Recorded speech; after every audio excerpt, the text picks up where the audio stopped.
Life Management Science Labs would like to acknowledge that we live and produce this podcast on the traditional lands of the Wurundjeri people. We'd also like to acknowledge the traditional owners of the lands of our listeners and our international colleagues. We'd like to pay our respects to their elders, past, present, and emerging.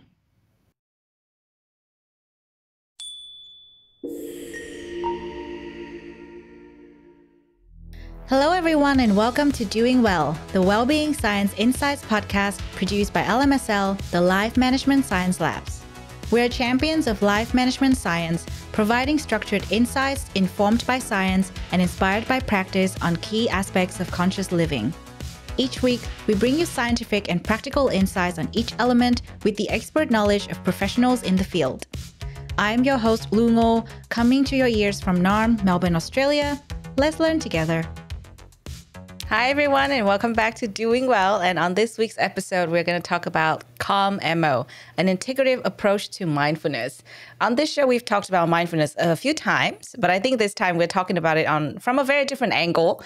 And so I'm excited to talk about our guest of the day about this topic. And so I'll introduce him and also get him to introduce himself to our audience in a little bit. Gregg Henriques, PhD, author of a new unified theory of psychology, directs the combined clinical and school psychology doctoral program at James Madison University. He is a licensed clinical psychologist with expertise in depression, suicide, and the personality disorders. He has developed a new meta-theoretical system for psychology articulated in many professional journals and is now applying that system to researching well-being, personality, and social motivation. And he and his students are working on the development of a general system of psychotherapy. Very impressive background, Gregg. How are you today? And thank you so much for joining us. Hey, thank you so much. I will note that I'm no longer the director of the program. I voluntarily stepped down so I could pursue some of that, but the rest of that's oh, cool. Yeah. But yes, I'm interested. I'm both a clinical psychologist and a theoretical psychologist.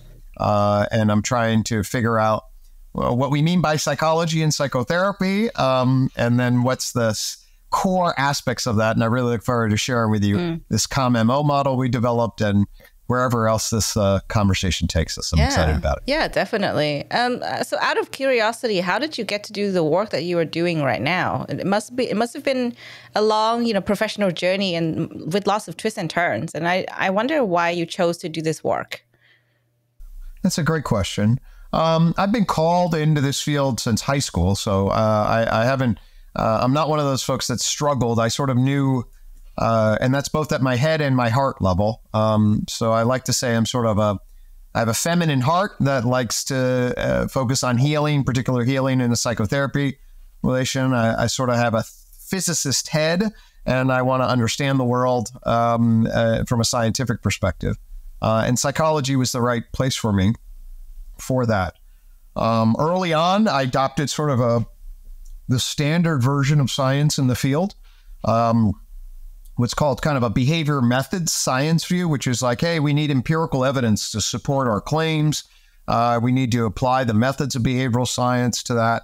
I thought that there were the behavior and cognitive therapies seemed to have more evidence to support that. I believe that in undergrad. I sort of aligned with the pragmatism of that. Then my world changed a bit when I got into my master's degree. I learned a few things. Really, I don't think it's fair to say that the cognitive and behavior therapies do better. Actually, I think there's what's called a common factor. That is, and I can talk to them about that. In fact, CALM-MO comes out of some of that. And that I think all of the key major schools of thought have cool things to say about the human condition, inform us about what's going on. But they don't speak together. If you zoom out, they land at a guru. Like for 4 years, I worked at the University of Pennsylvania with Aaron Beck. He's known for cognitive therapy, sort of one of the founders of that. So that's one. He's a good example of a guru who finds a model. But cognitive therapy is just one approach. There's family systems therapy. There's emotion-focused therapy. There are behavioral therapies that focus on fundamental change of habits and things along those lines. And of course, there's psychodynamic therapy. What I saw was that there's a general core factor, a lot of key insights, but I got into this. Well, why is it arranged by schools of thought and gurus rather than the science of human psychology? Like, why don't we go to the human psychology and then utilize that as the general model and then look at empirical findings and then analyze the human condition through that? And that was my first that's how I really got started on the journey I was. Something may surprise your listeners, but there is no human psychology. How so?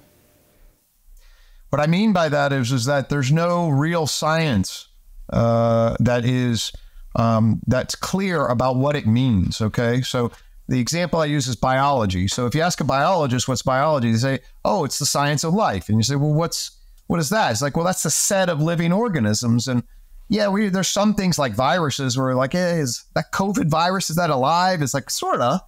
So it's okay that there are some things and we don't have a super precise definition of life, but nobody wonders whether biology is about the science of life and what the thing in the world that's a science about. Well, you get up to psychology and that changes. People have very, very, very different ideas. Experts, full-fledged psychological scientists and practitioners have very different ideas about what the word psychology refers to in the world. There's no consensus.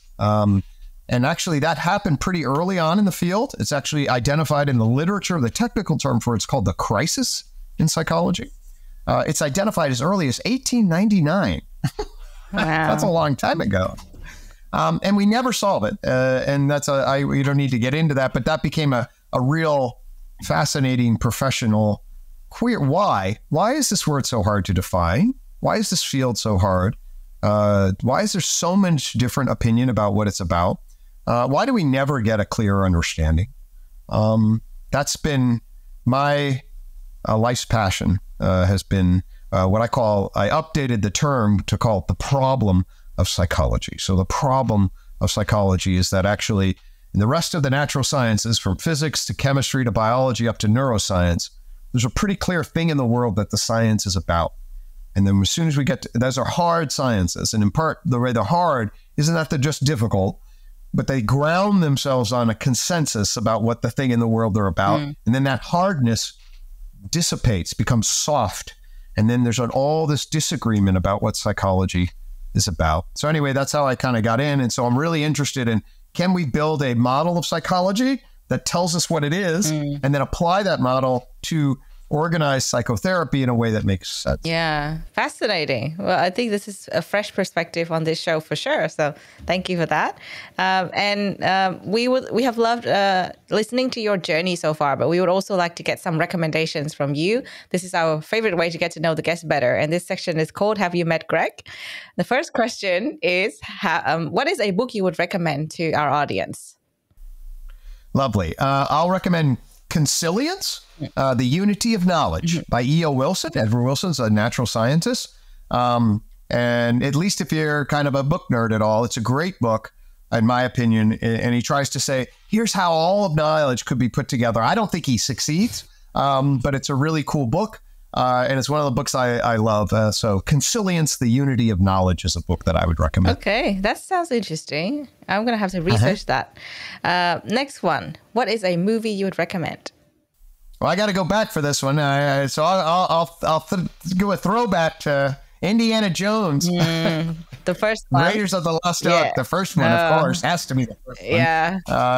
I saw that. That was for a long time in my world. That was a movie that I really like. If you're looking for a psychological thriller that few people know about that I really like, Equus is a really interesting.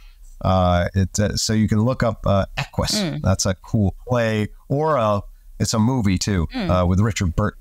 Not too many people know about it. Oh wow! Yeah, I don't think I've heard about that before. Very interesting. It's an intense psychiatric thriller. Okay, okay, very on theme for today then, I guess. Next one. You're our podcast guest, but I wonder which podcast you would actually recommend to our audience. I haven't been on it yet, but I'd like to be on Sean Carroll's Mindscape. He's got a good following and a broad view. And the system that I built this year. You may hear me mention it's called U-Talk. It stands for Unified Theory of Knowledge. And it's a big picture view. And I think it'd be I'd like to be a guest there. Yeah. Not to pitch myself. Yeah. But anyway, I like a lot of his guests on Sean Carroll's Mindscape. Oh, yeah. That sounds interesting. Very cool. And who is your role model? This could be a famous person or could just be someone in your circles. I'll go with, I've definitely had some role models in my circles, but I'll go with Einstein, maybe a little bit. But he's certainly an intellectual hero of mine and somebody that I have tracked, and I appreciate many aspects of both his life and wisdom. And so I'll go with Einstein. Yeah, wonderful. Final question in this part. What is a course you've completed that left a really strong impact on you to this day?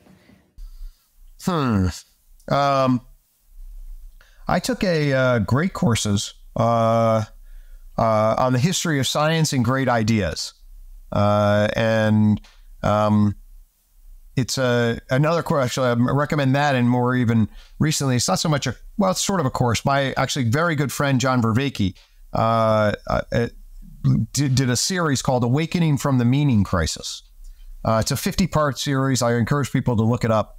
That both of those courses sort of detail the history of Western ideas, from the Greek philosophers, pre-Socratic philosophers, into the Greek philosophers and the more modern thinkers, both Christian and scientific, into the present day.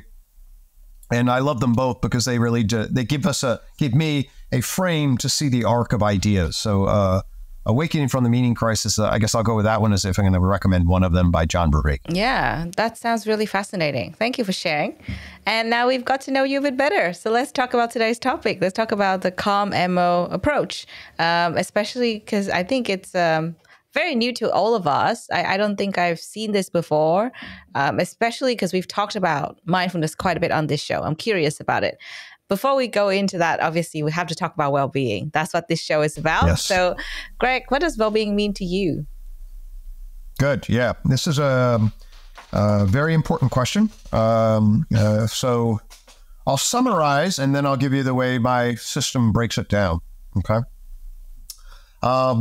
So I don't think we've done a good job really defining this term. Okay. There's lots of, and one of the things that my UTalk system really is about is defining things. And one of the terms that it defines is well-being. So it's devoted in part. There are sort of 8 core branches in the system, and well-being is one of them. The summary statement of what is well-being is I'll actually draw from the philosopher Immanuel Kant, who said, well-being is happiness with the worthiness to be happy. Okay. Happiness, and by this, he doesn't mean just joy. He means a deep felt sense of meaningful contentment. And he then wraps that in the worthiness to be happy. Okay. So it's not just happy and joy, and it's not even deep, meaningful contentment, but it's deep, meaningful contentment with the worthiness to be that. Okay. So I think that's an interesting angle. UTalk looks at the landscape of literature. That's the unified theory of knowledge I developed, UTalk. And it defines happiness this way. It gives rise to what's called the nested model of happiness. Okay. Well-being. And the nest starts with your subjective experience of being in the world as a human being. Okay. So we're talking about human well-being here. And it starts with your subjective phenomenological view, which it divides into your person side and your primate side. Okay, so you're both a person and a primate. Your primate side is the felt experience of being that you have in the world. It gets organized by your emotions. And you have state and trait-based emotional resonance. Okay, a state like what's happening in the situation. Trait is over time. And you have both positive and negative state and trait feelings. Okay, so if we look at like personality traits like extroversion and neuroticism, if you've heard of those terms, they really do reference your positive and negative affect system in your primate. Okay. And then, of course, you have positive and negative feelings that was happening in the world at the moment. So that's your primate core. And then you have your person side, and the person side's a reflective justifier that then looks at this, tells a story, and comes up with an evaluative statement of satisfaction. And you can look at this at the level of the parts. You can say, hey, am I happy in my relationship? Am I happy in my job? Am I happy in my personal functioning? These are the domains of satisfaction. And then overall, on a scale of 1 to 10, you can generally abstract. So this is actually the hedonic well-being or subjective well-being. People have mapped this territory. That's what this is. But this is then nested inside of your psychological and biological functioning. Okay. So in other words, your subjective experience of being sits inside of you as an organism, and it sits inside of your mental functioning. Okay. So then we would want to evaluate to what extent is your biological and psychological functioning optimal or not. Okay. So we would look at a physician could come in and examine your biological, and a psychological assessor could come in and examine your psychological functioning. And we could look at that at things like your cognitive capacities and your moral orientation and et cetera, et cetera. Okay. Okay. So now you have a subjective system that's nested inside of a biological, psychological system. And then we drop you as a agent organism in a context. Okay. So then we place you in an environment, and there's a material environment that has things like toxins in it potentially, or lots of richness that you can play. What level of safety do you have in that material environment? And it's also nested in a social environment. So what are your relationships? Where do you fit in the cultural context? And all of that. So we got 3 domains so far: your subjective phenomenology of being, your biopsychoorganismic psychological context. Now you're inside of environmental context, both social and material. And then finally, you're nested inside of the values and worldview of the evaluator. Okay. So to understand what well-being is, you have to have a worldview. You can apply it to yourself, or you can apply it from the outside. And then to what extent is the individual conforming in relationship to the values and worldview? And it is this alignment that is the worthiness to be happy. So you have happiness at the subjective experience. And then if it's functionally organized, biologically, psychologically, nested in a material and social environment, oriented toward the values, then you would have happiness with the worthiness to be happy. Wow, that's a very, very convoluted way of defining it, but also it has a lot of different layers. I think that's kind of like the nice thing about trying to understand a concept that people tend to generalize, right? And I think you probably have worked with a lot of people. You see that they get this wrong all the time. And of course, the definition is personal to each of us, kind of how we unravel all of those layers. But generally speaking, a lot of the time humans tend to either simplify, oversimplify, or kind of look at it in a different way that is not beneficial for them. So then my question would be, what are some of the biggest misconceptions do you think people have when it comes to well-being, given all of that, definition you just mentioned before, and all of these different layers of understanding that people should have? Right. Well, I think some people just think you should just be happy. Okay. And then they just have that, oh, if I'm miserable, there's something wrong with me. I have a disorder. I should just be happy. Well, maybe, maybe not. If your life sucks, probably not. Mm-hmm. Okay. So that's one of the first things, is that it's the joy of a moment, which is not really the core of what well-being is. The idea that you're trying to get to happiness rather than actually trying to be a particular way that then happiness is a reflection of. So there's a difference between the goal state. Okay. You want to be a particular way, and then happiness follows that, because happiness is an evaluation of how things are. Yeah. To try to just get to happiness, I'm going to try to be happy. I think that's like saying I'm going to do whatever I can to get my gas tank meter to be on full. It's like, the gas tank meter reads, or you have a full tank of gas and then you feel good about that. Don't just try to go for a full tank of gas. That's the meter. Okay. And to mistake the hedonic tone of pleasure for real well-being, that's a mistake. You want a much richer conception across many different layers. Mm-hmm. And it has a lot more to do with finding meaning in life. Okay. Across maybe your dharmic path, dharma meaning like sort of the way in which you would be, do, and become towards what it is that you are meant to do, or what your potential is. We can talk about dharma in a number of different ways. But fundamentally, the orientation there, I think it's a misconception to try to orient toward happiness per se, as opposed to sort of an optimal way of being in the world. That's a much richer, deeper, in the literature, sometimes you get the distinction between what's called subjective well-being, which focuses on things like happiness, versus eudaimonic. That's a old term from the Greek, from Aristotle, which more is really about optimal orientation toward the concept of the good. Okay, it's the capacity to manifest virtue and wisdom in a rich and powerful, meaningful way. Certainly we should have, in my estimation, depending on what our purposes are, but ultimately as a society, we want meaning in life oriented toward the good in a functional way, and then secondarily feeling happiness about our capacity to arrive at that. Yeah, I think that is so true, because I think that has been mentioned a few times on this show too. It's kind of like that constant chase. You want to look for happiness, or the pursuit of happiness, let's say, in life. And that's not the only thing that matters to our well-being.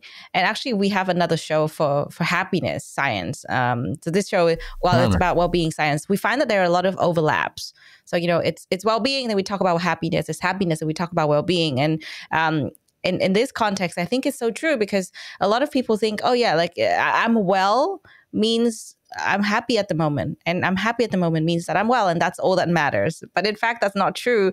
It can be the complete opposite. You're not feeling so great right now, but it doesn't mean that there's an absence of your well-being. And I think that's where a lot of people are bringing that sort of toxic positivity in, where you're kind of like, oh, if you're happy, then, your well-being is great.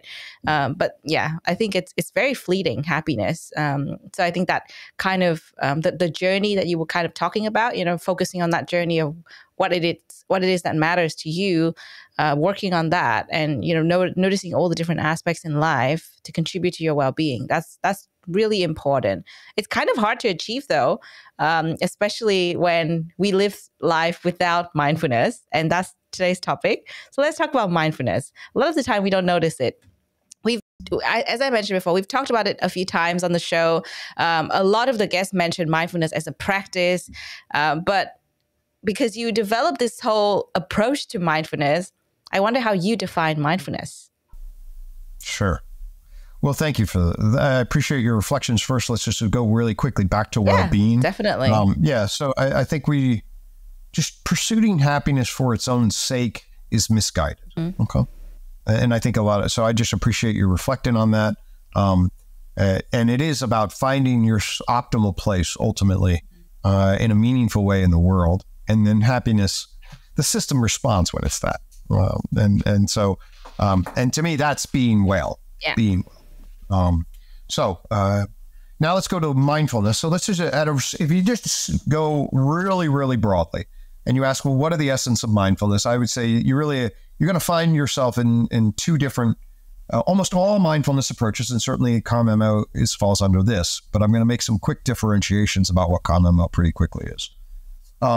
And that is, mindfulness fundamentally is about increasing your awareness of certain aspects of your consciousness. Okay. So to be mindful is to expand aspects of your consciousness in a particular way and orient your attention toward that awareness in a particular way. And sort of in a cliche sort of way, get out a raisin and pay attention to all of its textures and eat the raisin very slowly and feel that domain of awareness that you would normally just, jam a whole bunch of raisins in your mouth and not pay any attention. So that's a classic. The second other feature of mindfulness is acceptance. Okay, so rather than trying to change things, although certainly there are aspects and there are many different flavors of mindfulness, so this could be overgeneralized, but generally the mindful attitude is one of acceptance. So it's an awareness and acceptance. And I would say that if you're going to be you're going to increase your capacity to be aware, and you're going to increase your capacity for the acceptance of what is. I would argue that virtually all aspects of mindfulness across a wide variety of different domains fall under that. Now, however, I believe that when you get into mindfulness, there is a lot of different traditions that are available to you.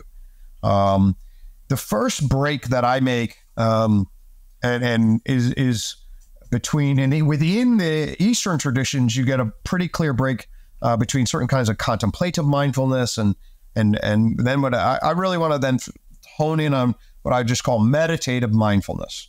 Okay, so meditative mindfulness is the classic structure, where basically we're going to take 5 minutes, right? Okay, and and we're going to shift our attention. We're going to slow ourselves down. All right. And we're going to really orient toward the witnessing function of our mind. So there's a part of us that sees the world like as a witness.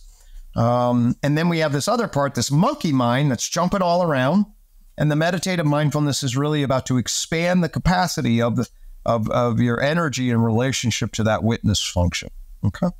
And we can get into that. And I love that. Although I'm not a master meditator by any means, I'm an amateur meditator. But I have a deep appreciation for that. Okay.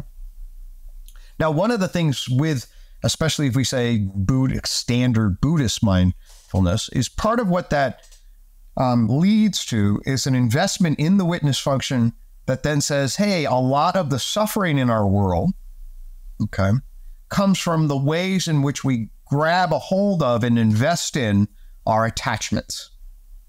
Okay? So non-attachment or detachment is a fundamental approach. And it's about saying, hey, you want all this shit in the world and you're trying to resist what's going on. You can get a lot of a diminishment of suffering by letting go of that resistance. Okay. And orient yourself. And then meditative mindfulness really trains the muscle on the witness function. Does that make sense? Mm-hmm. Okay. So that's great and super important. And part of what, and you talk embraces that on the one hand. But now that's not what we do in psychotherapy. Okay. Psychotherapy is a different approach to this self thing. Okay. It's not about letting it go. Okay. But it's actually about creating a holding environment for the self. That's really what the Western approach does. And I think we need both, quite frankly. In fact, one of the mantras in UTalk is toggle between self and awareness. Okay? Toggle between self and awareness. Yep. And be in a place where you can hold your consciousness in relationship to the witness function, and be in a place where you can hold yourself in relation and know what that means. Okay. So CalmMO is approach to psychological mindfulness. Yeah. All right. And what that means is it's actually going to attend to the way the self is gripping and help us understand what that self is doing rather than, although this is a big debate and there are many slices, but generally the Buddhist approach, if you stay with that, has been more like the self is mostly an illusion. You have these different aggregates, you're organized in a particular way, but they're fleeting.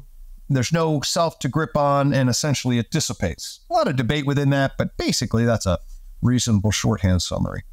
UTalk basically says, well, there is no fixed self in you that's controlling everything. That's true. But there's centers of organization that we need to pay attention to. And there are ways in which we can relate those organizations to that felt sense of self. And there are ways to relate to it healthier and foster its growth, development, and optimal functioning. And there are ways that we can relate to it in a less than healthy way that's going to create broken, conflicting, and dysfunctional patterns. So I'll pause there, see how that lands, and then I can proceed with CalmMO. Yeah, I think that's interesting because I don't think we've sort of discussed mindfulness in the sense that they're kind of the two trains of thoughts, or two schools of thoughts completely.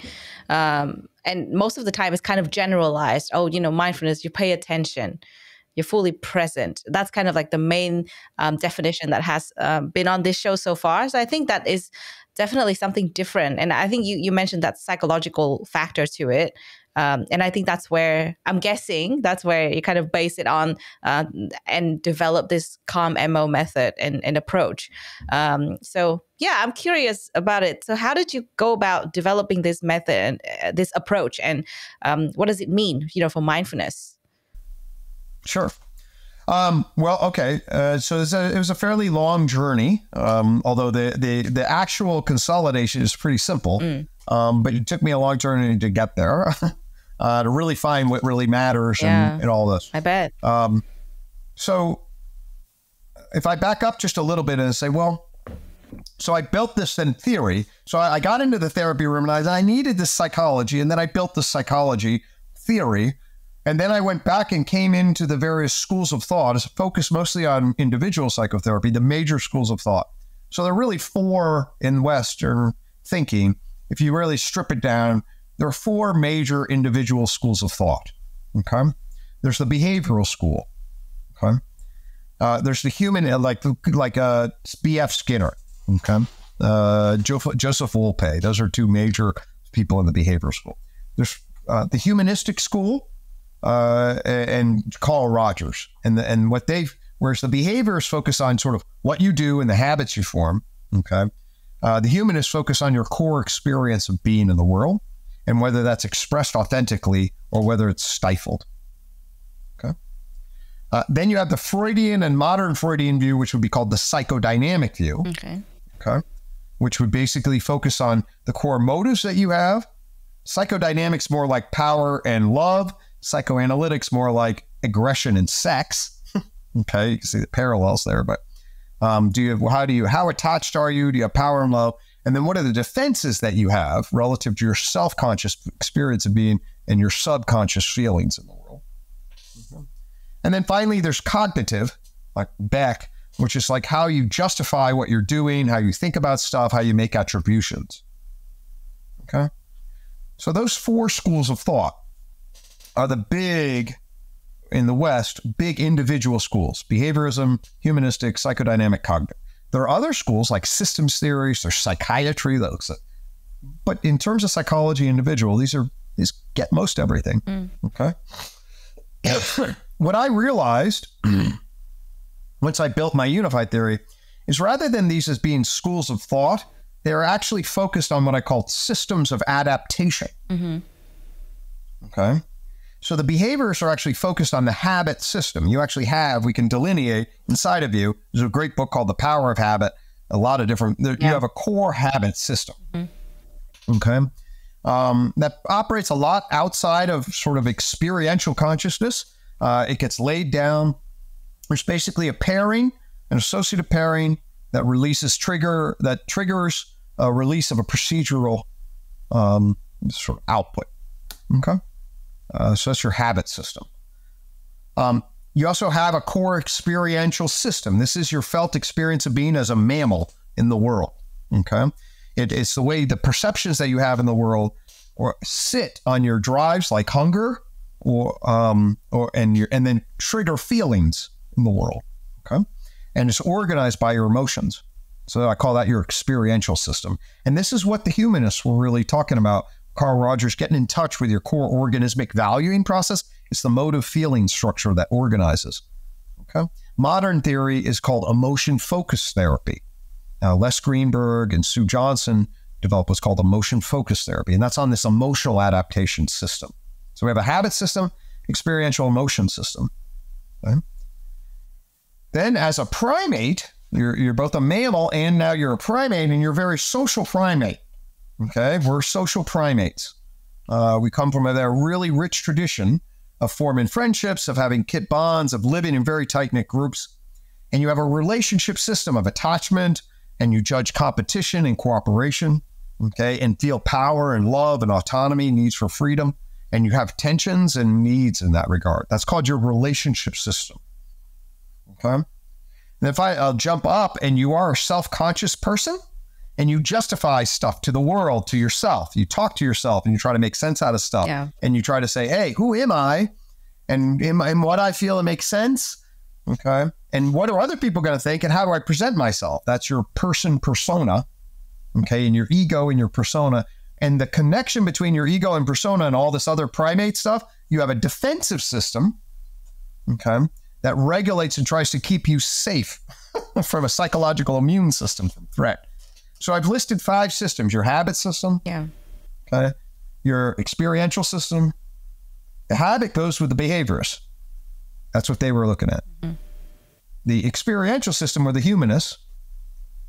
The psychodynamic people focus on your relationship and defense system, and the cognitive people focus on your justification system. Okay? Mm-hmm. So now what I've done is I've taken all these schools of thought and gotten rid of the schools of thought language and to turn them into the systems of adaptation. So I don't need to be like, oh, are you a cognitivist or are you a behaviorist or are you a humanist? I'm like, I focus on different systems of human adaptation. Okay? Yeah. Does that kind of make sense? Yeah. Well, good.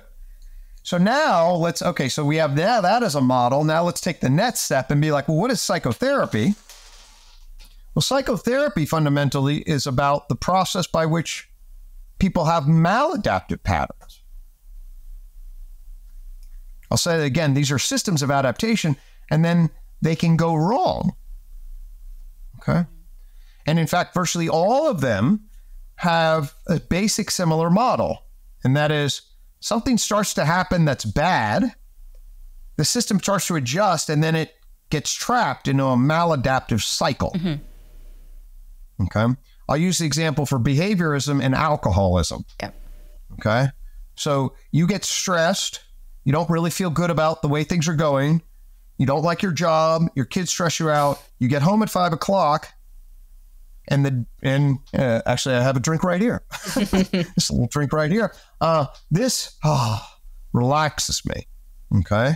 And so by taking this, I alleviate the stress. I eliminate, it's negatively reinforcing. It removes the stress, but it doesn't help me solve problems.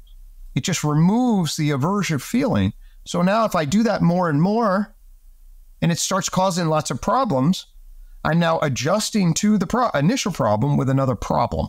And that's going to create a loop, what I call a neurotic loop. A neurotic loop is the way when you try to adjust to the world, when you're confronted with something negative, it makes it worse. Yeah, that makes sense. Okay. And I argue that actually all the psychotherapies is they look at the world through these lenses and they find patterns, maladaptive patterns, and then they develop interventions, okay, to try to identify, become aware of, accept, and reverse the maladaptive looping. Does that make sense? Okay. So now what we've done, notice we've gotten out of our schools of thought and identified different systems. Within the systems, they all share this pattern. Something bad happens. They try to react. The way they react makes it worse. They're in the adaptive systems actually have patterns of maladaptive. Okay. We're going to call that a neurotic loop. And we're going to identify it as having 3 characteristics. Negative situation happens, triggers a negative reaction like a negative feeling. And then there's a secondary reaction to that whole cluster that makes it worse. Okay. I'll give you an example. So somebody is, they don't like their boss. The boss comes by and criticizes them. Okay. And then they feel like shit, if I'm allowed to say that. Sorry. That's okay. They feel like shit. And then you say, I hate this. I hate that I'm feeling this way. This sucks. So now you feel bad, and then you hate that you feel bad. Okay. Yeah. And now you'll feel worse, and then you'll hate that you feel it more. Yeah. Okay. So now that's an example of a cognitive. I hate this. I can't cope with this. This sucks. Okay. And then you blame yourself. Oh my God, why can't I cope? I'm so reactive. Or you blame the boss. He's such an a-hole. I can't believe he does this. He's so dominant. Or I blame the world. Why has the world stuck me in this unbelievably? Those are all the cognitive ways in which you can get trapped. Okay.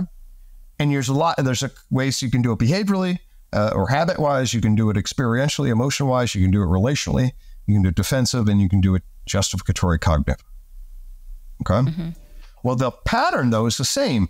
It's like they have, okay.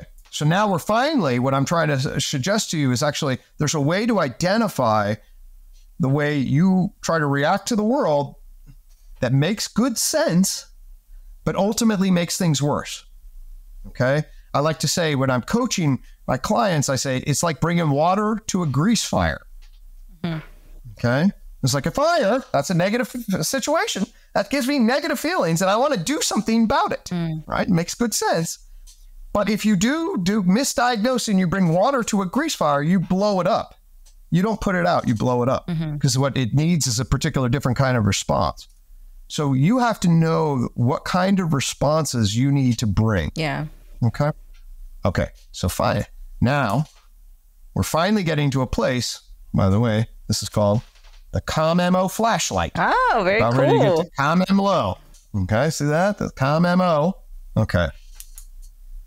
So what happens to people is they get critical, they get resistant, they get irritable, they get tense, they get insistent, and they believe they can't cope. By the way, that spells critic. Okay?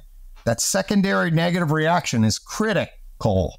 I hate this. This sucks. This has to be different.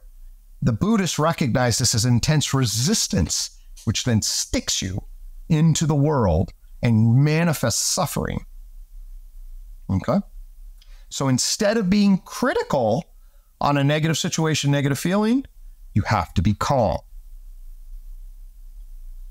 That's what this suggests. Okay.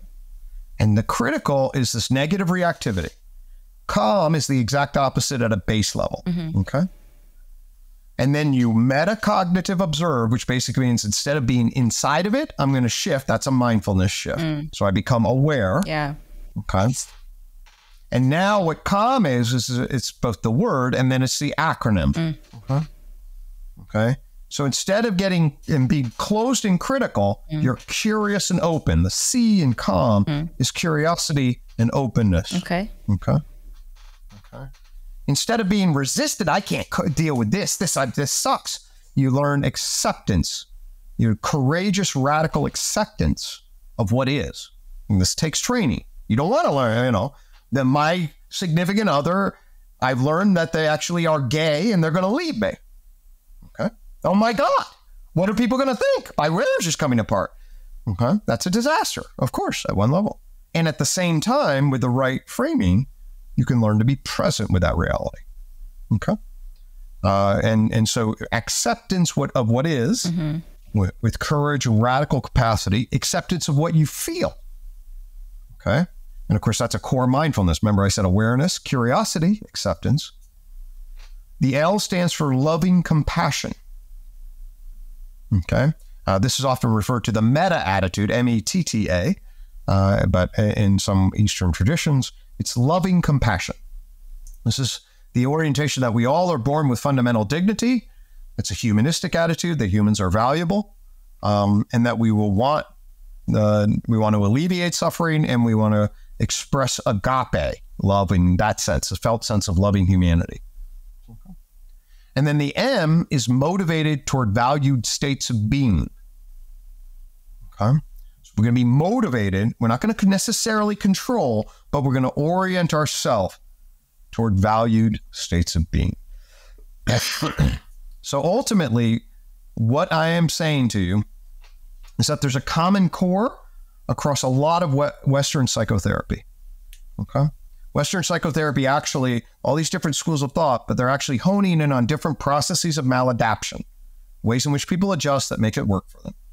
And usually there's a secondary set of reactions that are responding to a stressor that makes them feel bad. CalmMO inside of UTalk says, well, look at all these different systems and then see the negative reactivity and then replace the critical reactivity with a CalmMO attitude. That's the engineering principles and processes to transform a maladaptive, negative, mindless reactivity to an adaptive, growth-promoting, mindful responsivity. Yeah, I think that's really good. It's clear because it has the different steps to it that we can all apply. And it sounds like this is not just about the little moments, but also big events that happens in life. So it's extremely helpful.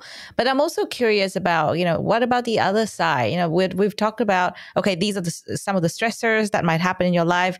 You can, apply this approach and it will help you. But what about the good things in life? Because I know that for mindfulness, right, people are also saying, oh, you should be mindful and pay attention for when things are happening.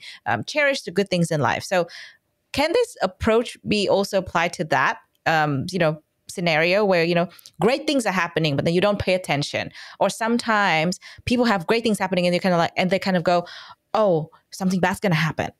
Would this help, for example? Totally.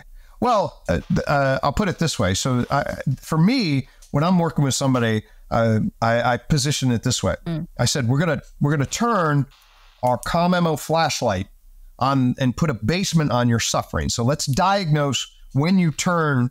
And for example, if all of a sudden you're like, things are oh no, some bad thing's gonna happen. And I'm like, okay, that probably needs a calm MO. Yeah. Okay. So that would probably be part of anything that's in the neurotic looping territory. We want to shine your calm MO flashlight on. Mm-hmm. Okay. So we want to diagnose neurotic looping. But neurotic looping is only part of it. We need both a protective system that can go wrong, and that's what calm MO. It's a negative reactivity that we're trying to put a basement on. But then there's the whole dharmic flourishing problem or issue. If we go to Japan, ikigai, okay, in the processes by which, how are you going to find, for me, dharmic path is find the path of doing, being, becoming, okay, that enables you, sounds cheesy, to be all you can be. But it's basically, this is the path of growth, promotion, and exploration. This is the path of testing your boundaries, of pursuing your passion with pragmatic realities to concern yourself, to balance the various issues, but to find the path of growth. Now, I carry a pretty strong calm MO flashlight, but it turns on when I hit stressors. Mm-hmm. Okay. What I'm also cultivating is what my friend John Vervaeke calls meaning in life, mm-hmm. and the expansion of meaning in life. And what that is, you feel meaning in life when you're like, your body feels what's called a participatory connection. You feel this and you're expanding, you feel flow, you feel like this, from the bottom up of my experience, this feels really important. Mm. Okay. So we want to create in individuals a pursuit of that. I also train people that our modern society is, for many individuals and really for society at large, misaligned in many of these regards. Okay. It does not orient us, in my estimation, towards fulfillment in this regard. Okay. It orients us towards a particular type of achievement and consumerism that has slices of this, but it is far too much in the doing side of the equation. It's far too much in the consumption side of the equation. And it doesn't know how to engender a profound sense of the sacred and a profound sense of meaningfulness that is available to us. I think it actually constrains that. So I think you have to kind of get re-socialized to the possibility of finding to use the Carl Rogers term, your organismic valuing process through your ego into the world, so that it enables you to feel deeply in contact with that, so that you have a deep appreciation for who you can be as you grow into that. Mm-hmm. Yeah, definitely. I think that's something that we miss. Like, it's kind of like the point that most of us miss on most days, because we're humans. And so it's really easy to just kind of flow through and not pay attention. And that's such a big part of it, because we don't have that curiosity sometimes. When things happen, we automatically, and I think for most of us, we can relate, we immediately react rather than be curious about what it is that's going on. And I think this approach is extremely helpful in that sense, because I think the pausing and the having that curiosity is hard, right? You just kind of like you were mentioning a bunch of examples before. It's just easy when something's annoying you. You're kind of like, oh, this is annoying. I'm just gonna find some quick fix for it. That happens to all of us all the time. Yeah, all the time. All the time. So easy. All the time. So with that, I'm now also curious, because normally people talk about, the effect of mindfulness on well-being. It's going to help you to stay calmer, be more present, things like that. We've heard that many times. But with this particular approach, this calm MO approach, how would, this approach being applied in our daily lives help us to enhance our well-being? Right. Well, I mean, first thing I want to be is, from a Utah perspective, I want to clarify what is and then cultivate what ought to be. Okay. So a lot of people, to me, just jump to what ought to be in a shallow way. I ought to be happy, and I'm not. So I'm doing the wrong things. Actually, you ought to be miserable. Like, misery would be if you're alone and you're investing in all the wrong things in life, and your heart tells you that you're doing it all wrong, you ought to be miserable. You see, your heart's not wrong. You're wrong. Sorry. Okay. So I really believe, in other words, I think that there's a deep and rich question to be asked of what is real? What is the case? Okay. It's It's not like you can ask that, oh, I now know, okay, exactly. But you better pay attention. And what you better not do is you better not Band-Aid over, just in the pursuit of happiness, Band-Aid over the negative stuff you feel.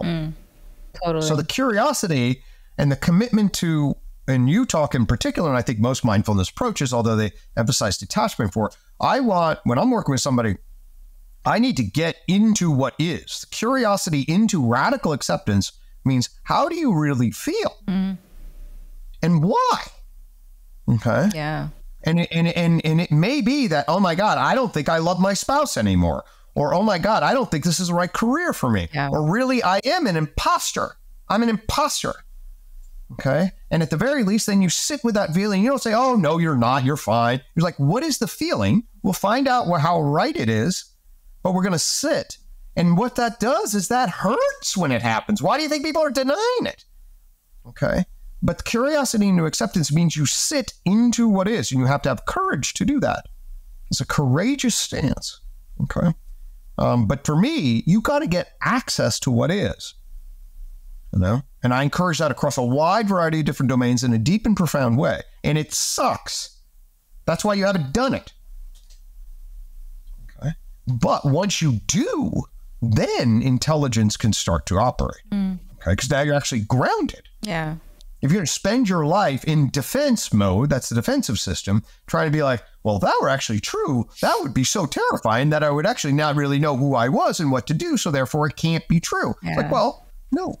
You start with what you feel to be potentially is. Now, these feelings are not like scientific claims. I want to be clear. Just because you feel that way doesn't mean it's embedded. But if you feel that way, there's a part of you that's finding resonance in that reality.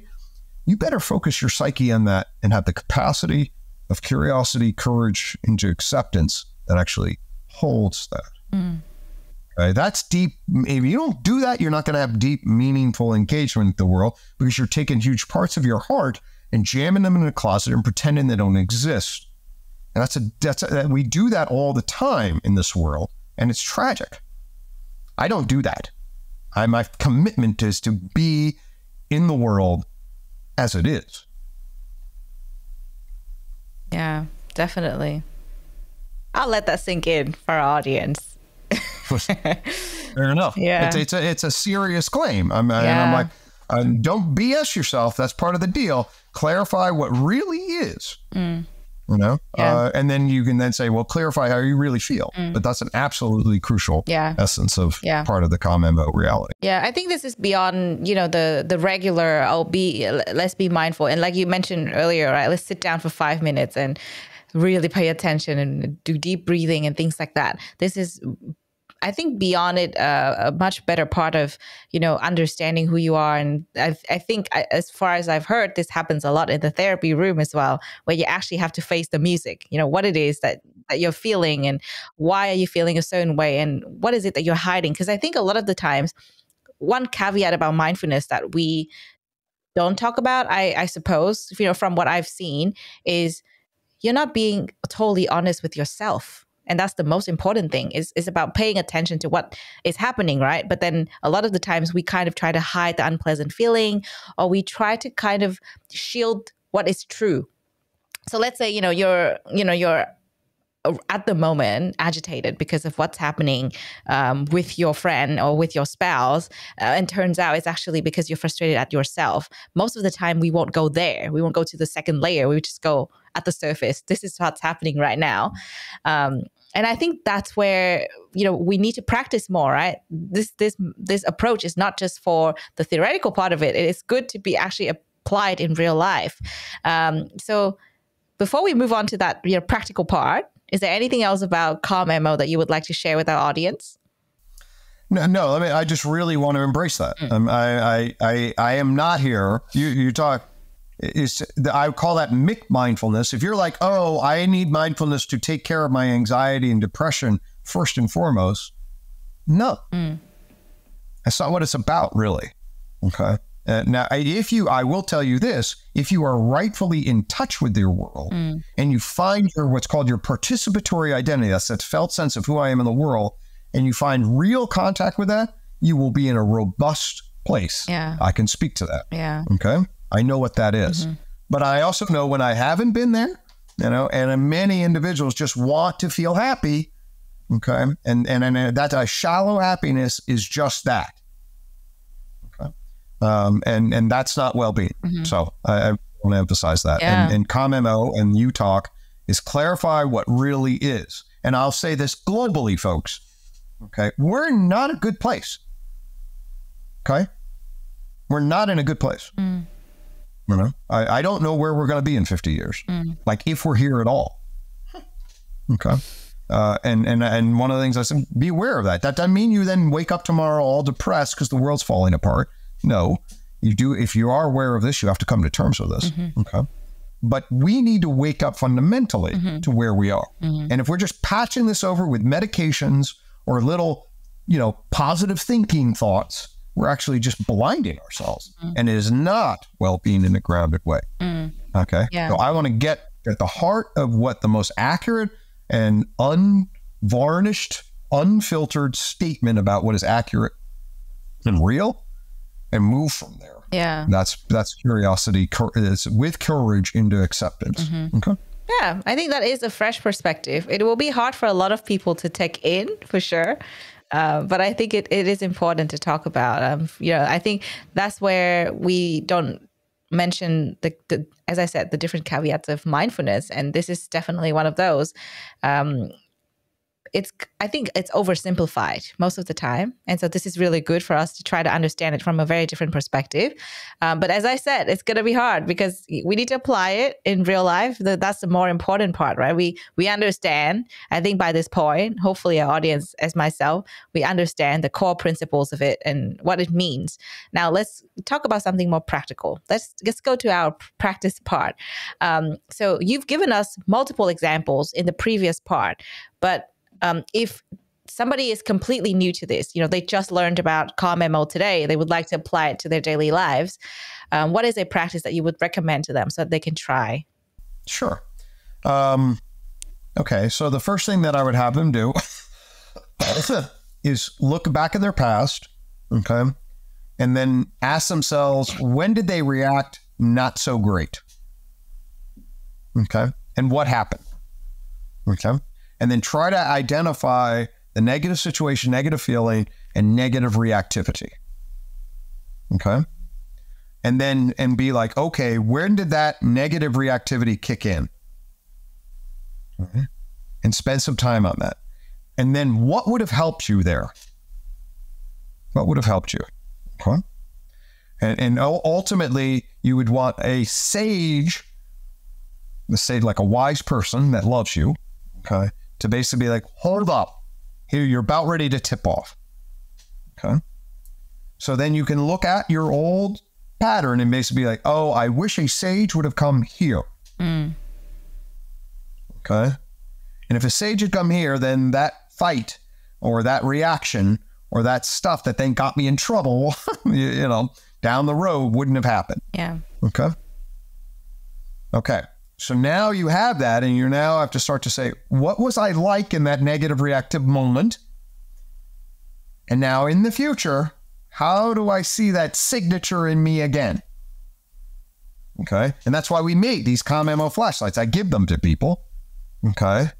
And the argument is then once you start to identify negative situation. So for me, right now in the world that I live in, every negative situation, negative feeling, immediately in my subconscious, I immediately shift to Gregg instead of, oh my God, can you believe this? To Gregg, like I go third person, is experiencing a negative situation, negative feeling. Okay. My attentional orientation now is, and now I practice it enough. So it's like a muscle memory. I just boom, instantaneously. Yeah.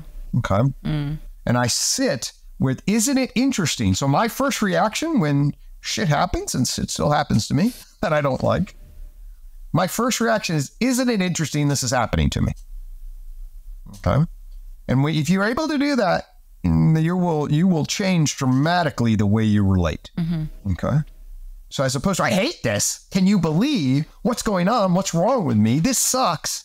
These are all, you want to, all those things, we want to, with loving compassion, Those are things we want to let go. Yeah. Okay. So you want to practice your negative reactivity identification. You want to imagine a sage mode that would intervene. You want to imagine you in the future. And maybe I'll ship you a calm MO flashlight. You can imagine turning it on at the moment that you start to get hooked into with mindless negative reactivity to create calm, mindful responsivity. Yeah, definitely. Super cool. Love that. Thank you so much for sharing it.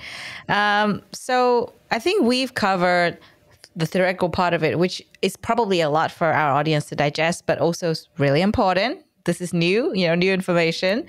We've got a practice in our back pocket that we can all turn to. And I think it'll be fun to refer ourselves as a third person. But yeah, I think that's actually good because then it kind of gives you that neutral observation, sort of tone of voice as well. So you don't get stuck into that mode of feeling. You're kind of in that mode of, okay, observation.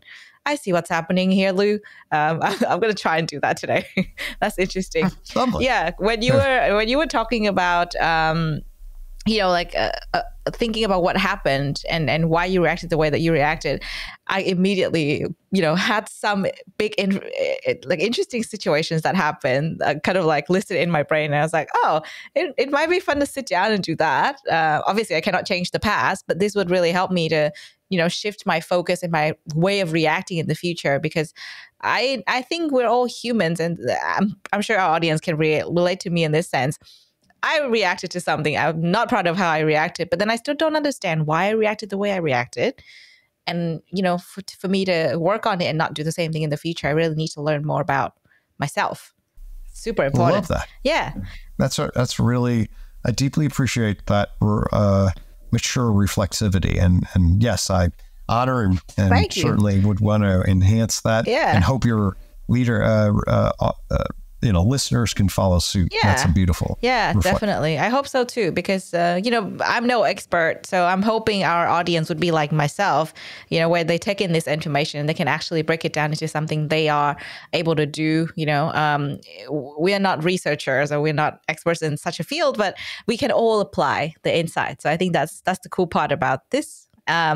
Before we let you go, we have open mic, and I know you have so many things you want to talk about. It's probably going to be hard to nail down to just a few areas. But yeah, this is your forum. If there's anything that you haven't mentioned before, it could be about this topic. It could be about something else completely. If it's, a passionate area of yours, then take it away. Go for it. Lovely. Well, okay. Yeah. So my goal is to get these calm MO flashlights into people's lives. Okay. Metaphor. Yeah. Okay. And I want to do this sort of collectively. Okay. So I'll use this to share. So this thing, calm MO is situated in part of this larger thing called UTALK, Unified Theory of Knowledge. Yeah. That's a really kind of like, what is a unified theory of knowledge? Yeah, it's like this weird big system. But part of what the unified theory of knowledge says is that we need a collective conscious awakening. Okay? A collective conscious awakening. Why? Why do we need a collective conscious awakening? Okay? And how do we frame that? Well, I figured out a way to think scientifically about the world in a way that is very consistent with all this mental stuff we're talking about. Okay. And that's weird because actually science, when it came on board and reduced itself to physics, had a real trouble in getting mind in right relation. Okay. Meaning there's actually a real gap in our knowledge about how to place matter and motion in physics and have a model, a scientifically grounded model that also includes us having this conversation. Right. Well, UTALK figured out how to do that. It figured out how to place physics and physicists in the same model. Okay. And what it did was it reframed the core grammar of our world. Okay. And instead of thinking about matter and mind, it changes to think about the world as an unfolding wave of complexification. I'll say that again. An unfolding wave of complexification. And it doesn't really start with matter. It actually starts with what I call energy information. Like beneath matter is energy information. And that's what the stuff is at the Big Bang.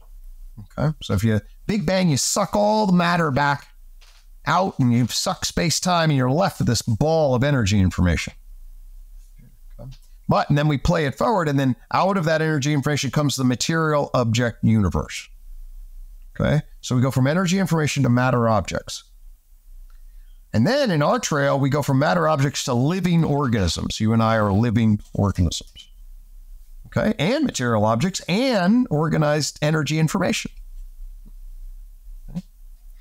And then we go from living organisms to what are called minded animals. You and I are minded animals. Okay, because we have a nervous system and a brain that's modeling the organism, just like the cells are modeling the environment. So we get this nested model. So we're energy information, material objects, living organisms, minded animals. That's an interesting move. And then finally, you and I are also cultured persons, because we justify through language a whole another set of model. So it's mind, really, this culture mind on top of our animal mind. That's what you're asking me all these questions. Like, what is this thing? Well, that's culture person. Okay.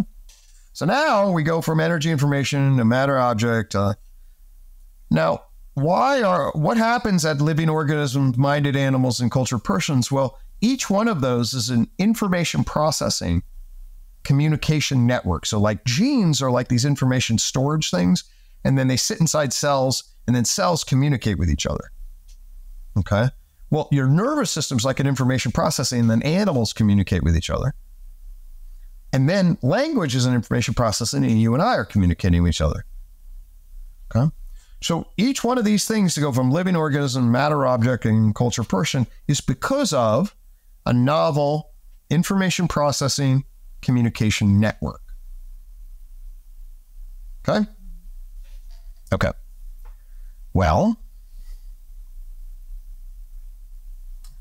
look at what are we communicating through? Okay. What the 20th century did is it laid down the basic infrastructure for the internet computation.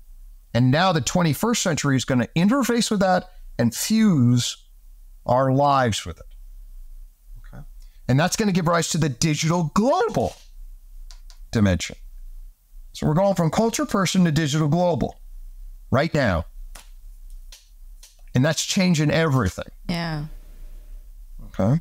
It's changing the entire organization. It's as big a jump as going from a primate to a person. Okay. We're right in and it's a big chaotic mess. Okay. So what's my message to your audience is like, folks, be aware where we are in the world. We're in the midst of this massive transition through these different planes of existence. We're going from culture person to digital global. That means all the old stuff that just worked within the culture person on a minded animal in nature is now got a whole nother architecture above it. And the kids are going like, whoa, rightfully so, kids. Okay. So we need to wake up. We need a different kind of mindset. If we have the old school mindset, which from modernity, we may well be in trouble because it's incomplete and misguided. And it's very powerful, but it's misguided and incomplete. So ultimately, my open mic section is we're at what's called the fifth joint point. Okay. Energy and matter, 1. Matter life, 2. Life mind, mind culture, culture digital global. That's the fifth joint point that we are at. We need somehow to wake up collectively, not reactively, not tribally, not I'm good and you are bad, or I'm bad. Okay. But we need a curious, accepting, loving, motivated toward valued states of being, meta observer that's wise to integrate us toward the future. And we need to know where we are. So UTalk tells us you're at the fifth joint point, folks. And it's scary, and we may not make it through. Let's be honest. We may all die. Yeah. Okay? And that's scary. But ultimately, if enough of us collectively wake up, we can make this transition and we can make it wisely. So that's my last open mic, and I want to get ComAmmo flashlights and this map into people's heads so we can actually be like, oh, this is where we are. And we might be able, with the right map and the right set of principles and processes, to get to the other side more effectively. Mm-hmm. Yeah, wonderful. Well, thank you so much for that. I think it's a really powerful message that all of us can sort of relate to and learn from. And it'll take a lot of, I think education and, populating this message for people to think about it. It is a big idea. It's not something that you probably talk about on the daily with other people. So we appreciate you coming on and your energy and, sharing all this knowledge with us, not just about the CAR-MMO method and approach, but also the message about you talk. I think that's new information to a lot of our audience. So hopefully this will, start the conversations. It's going to start somewhere, right? So that's the most important thing. But thank you for being here. And I think since you have so much to talk about, hopefully we'll have you back some other time and talk about another aspect of you talk, perhaps. Lovely, Lu. I really appreciate it. I appreciate the insights you've shared, and I've really enjoyed being here with you. You have been listening to Doing Well, the Wellbeing Science Insights podcast produced by the Wellbeing Science Labs, a division of LMSL, the Life Management Science Labs. More episodes are available from 10 life management perspectives and can be found by searching LMSL on Apple Podcast, Google Podcast, Spotify, YouTube, and other podcasting apps available on your devices. If you enjoyed this episode, please rate, share, and subscribe to our channel so that other people can find it and we can continue to provide quality content. More of our work can be found on our website, we.lmsl.net, where you can join our movement. I'm Lu Ngo. Thanks for tuning in.